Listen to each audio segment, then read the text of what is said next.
분양가가 20억 정도로 비쌌는데도 최고 경쟁률이 6,000대 1에 근데 그 상품이 지금은 정말 찾는 사람이 없습니다. 로얄 매물도 찾는 사람이 없다고 합니다. 숙박시설로만 써라 하면서 대출에도 문제가 생겼습니다. 금융기관에서도 이건 인기가 없다. 이거는 불안전한 상품이다. 여기 분양대금이 한 1조 2천억 원 정도 된다고 해요. 롯데는 지금 이 돈을 마이스 사업에 쓰려고 해요. 부동산 가격 상승기에 수천 대 1의 경쟁률, 당첨만 되면 뭐 1억 정도의 프리미엄이 가능했던 부동산이 있죠. 네. 근데 요즘 완전히 뭐 마이너스 피해다가 거래도 잘 안 된다는 막 그런 얘기가 나오던데 이게 무슨 일인가요? 네, 맞습니다. 2021년 8월 서울 강서구 마곡동에서 분양했던 롯데캐슬 르웨스트 여기가 지금 대표적인데요. 그 당시에 주택 규제를 적용받지 않는 생수기라고 해가지고 분양가가 20억 정도로 비쌌는데도 최고 경쟁률이 6,000대 1에 아마 달할 분양가 정도로 인기가 많았습니다. 전매를 목표로 했던 모양이죠. 네네, 전매도 가능하고 뭐 전세도 놓을 수 있고 임대 수익도 얻을 수 있고 뭐 세금은 덜 내고 여러모로 효자 상품이라고 당시에는 좀 광고가 됐던 인기가 상품입니다. 막 강풍이었죠 그때 마치. 네네, 맞습니다. 근데 그 상품이 지금은 정말 찾는 사람이 없습니다. 제가 마곡 부동산에 가보니까요. 1억 원 이상 계약금 포기 매물, 개포 매물이라고 하는데 개포 매물 네, 처음 개포 들어보네. 매물만 매물이라고 몇 합니다. 달에 하나 거래되는 정도이고 로얄동 로얄 매물도 찾는 사람이 없다고 합니다. 이게 생수기라서 그런가요? 이게 뭐 왜 이런가요? 네네, 맞습니다. 이게 생활용 숙박시설, 이 생숙이라고 부르는 상품인데요. 원래는 주거랑 숙박이 가능하다고 이제 좀 안내가 됐었는데 2021년 4월에 규제가 생기면서 지금은 좀 주거용으로 쓰기는 어려운 상황이 됐습니다. 예, 그러면 문제는 이제 대출이 안 된다면서 이게. 네네. 이게 최근에 좀 대출이 또 문제가 됐습니다. 원래는 주거랑 숙박이 가능하다고 안내가 됐을 때는 대출 문제가 없었는데 최근엔 이걸 이제 정부에서 주택으로 쓸 수 없다. 숙박시설로만 써라 하면서 대출에도 문제가 생겼습니다. 이게 아무래도 주거로 분양받았던 사람들 입장에서는 숙박시설로 좀 쓰기가 어렵고 그러다 보니 찾는 사람이 점점 없어지고 인기가 없어져가지고 금융기관에서도 이제 은행들도 이건 인기가 없다.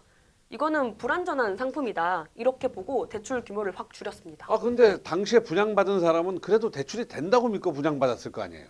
네네, 맞습니다. 그 당시에는 이제 인근 부동산이랑 계약자들 이야기 들어보니까요. 한 60에서 70% 정도 대출이 가능하다고 해서 이 상품을 좀 분양받은 분들이 많았습니다. 그런데 지금 이제 뭐 여러 가지 지금 생수 규제가 나오고 있잖아요. 이것 때문에 그런 건가요?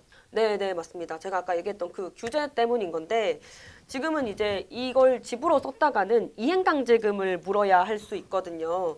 그래가지고 이제 이행강제금 규제가 나오고 나서는 완전 이제 찬밥이 됐습니다. 애물단지 이렇게 많이들 표현을 하고 있습니다. 예, 근데 여기는 워낙 사업 규모가 큰 데라서 건설사, 시행사도 문제가 되지 않을까요? 네, 맞습니다. 특히 여기 같은 경우는 지금 롯데가 시행과 시공을 같이 맡고 있는 상황인데요. 또 여기 분양 대금이 상당한데 롯데는 이 많은 돈을 가지고 쓸 목적처도 정해놓은 상황입니다. 여기 분양 대금이 한 1조 2천억 원 정도 된다고 해요. 네네. 사실 10억짜리 아파트를 100개 분양해야 이제 1,000억 원이고 1,000가구를 모두 일반 분양을 해야 이 돈이 나오는 건데 서울에서도 이 정도 분양 수익이 나오는 곳이 거의 없잖아요. 일반 분양이 워낙 작죠. 네네네. 다들 재건축 엄청나게 재개발이니까. 예. 네, 큰 돈인데 롯데는 지금 이 돈을 마이스 사업에 쓰려고 해요. 이 마이스 사업 2조 5천억 원 본 PF를 이미 일으킨 상황이고 이 생숙 분양 대금을 뭐 금융비, 공사비 이렇게 나눠서 좀 쓸 예정이라고 입장을 밝히고 있습니다. 이게 해법이 없을까요? 국토부가 지금 생숙을 갖다가 네네. 숙박으로 쓰거나 아니면 오피스텔로 주거용 오피스텔로 전환하는 그런 정책을 추진하고 있지 않나요? 네, 맞습니다. 이 건물을 주거용 오피스텔로 바꾸면 문제는 어느 정도 해결할 수 있습니다.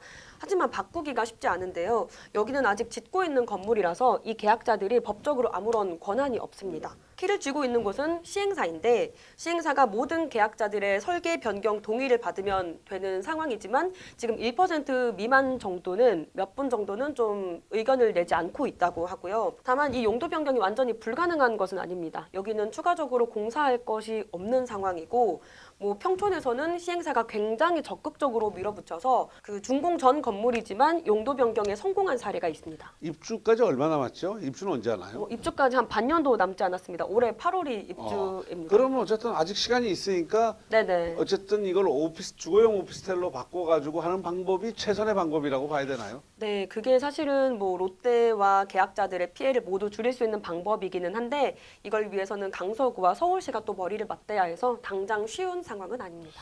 이 생숙 정말 복잡합니다. 여러 가지 문제가 많이 터졌어요. 네, 제도도 맞습니다. 바뀌고 대출도 바뀌고 그러다 보면 정말 정부를 누가 믿겠냐. 정책이 맞습니다. 너무 자주 바뀌는 거 아닌가. 뭐 이런 비판도 많이 나올 수밖에 없는 것 같아요. 네, 맞습니다. 임대사업자법도 굉장히 많이 바뀌었잖아요. 근데 그런 것 못지않게 이렇게 서민 주거와 직결된 정책들이 너무 수시로 바뀌니까 워낙 현장에서는 20억이 서민 주거라고 보기는 어려운 거 아닌가요? 그렇기는 한데 이 뭐 최고 분양가가 20억 원이고 모든 생수 분양가가 이 정도 하는 건 아니니까요. 뭐 7, 8억 하는 곳도 있고 한 3억 정도 하는 곳도 있는데 어쨌든 이게 규모에 상관없이 생수기라는 이유만으로 대출도 안 되고 뭐 팔지도 못하고 전세도 못 놓고 이런 상황이 생숙 반복되고 한때 있습니다. 전국적으로 광풍이 불었어요.